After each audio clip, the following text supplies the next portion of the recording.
government has been very clear from get-go that it was going to deregulate. I think we're there now.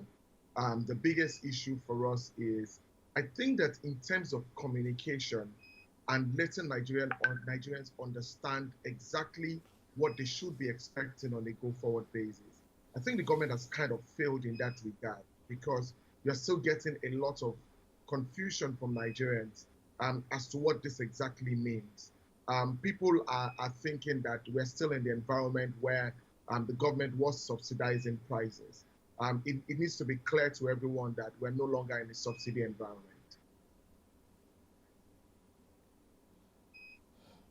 All right, but looking at how things are playing out, though, when you consider the oil price spike we've been seeing, Brent crude has been gaining, especially in the second quarter. We saw kind of a strong rebound from Brent coming in there. Do you think, when you look at the dynamics and how it plays out, though, and on the oil market side in Nigeria, do you think it's a just increase?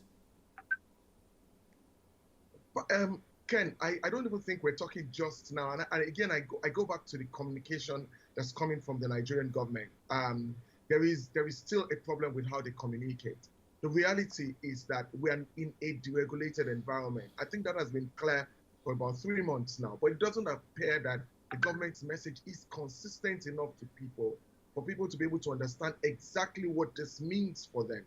The reality we have is that if oil prices, for example, go back to $60, you're going to see petrol prices at over 200 naira. So I think that people have to be clear as to what this means for Nigerians. We have grown up in an environment whereby over the last literally 50 years, oil prices, petrol prices are fixed in spurts. So you have a price that goes on for about 2-3 years. The reality is that on a monthly basis, the price of petroleum will be directly linked to the price of Platts, and Platts is a price network that moves on a daily basis. So this is our new reality. Except the government again gets cold feet and reverses itself on this policy. All right, now let's move on to another story here, talking about what the aviation minister announced yesterday, talking about domestic flights to resuming for Lagos and Abuja on July 18th, and also other airports coming in on the 11th of July as well. What do you make of this story? Look, I see that the government is increasingly trying to reopen the economy. Honestly, I still have mixed feelings about this. Our COVID-19 numbers have not, we haven't flattened the curve, which is what the government has always used as a basis for reopening the economy. But again, I still understand the fact that we've just gone through a Q2 period where our GDP numbers are actually going to be, a disaster. So having to find a balance is what every government the world over is doing. However, we have to be careful. If you see as you see what is happening in the United States, where President Donald Trump's eagerness to reopen because of a re-election has meant that we have seen a resurge of numbers. It means for us that we're literally making a simple decision that COVID-19 is here to stay, and we're going to try and live with it irrespective of the medical or healthcare impact that it has on the economy. Now, the bigger issue we have is being able to localize the spread of the disease is critical in stopping its flow. The moment you reopen interstate travel and airplanes start to fly again, it just means that you are leaving the entire market and the entire country in the hands of God. I don't know how else scientifically they can rationalize this.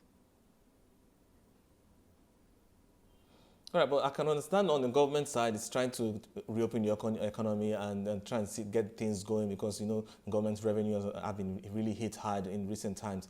But which links me to the other story I want to bring up here. We're talking about the Senate summoning the CBN governor, finance minister, and some other top heads of some other MDAs to talk about tax evasion by expatriates. I'd like to also get your thoughts on this. Look, I find that story a bit interesting. One of the concerns I've always had is that we seem to just do things in a haphazard manner. The issue of expatriate taxes has always been one that has been in the play. Now, again, the reality is, should this actually be a Nigerian Senate problem, or should this actually be a state problem?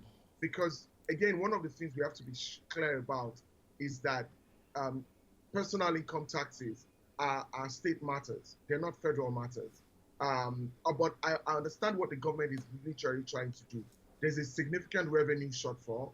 The hole that we have to deal with, considering the sort of debt overhang that we have, it's getting wider on a daily basis.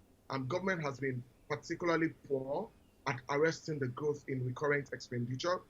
We've not seen even a dampening of recurrent expenditure, despite the mayhem that has happened on the oil prices and with revenue. So it's almost like we're clutching at straws.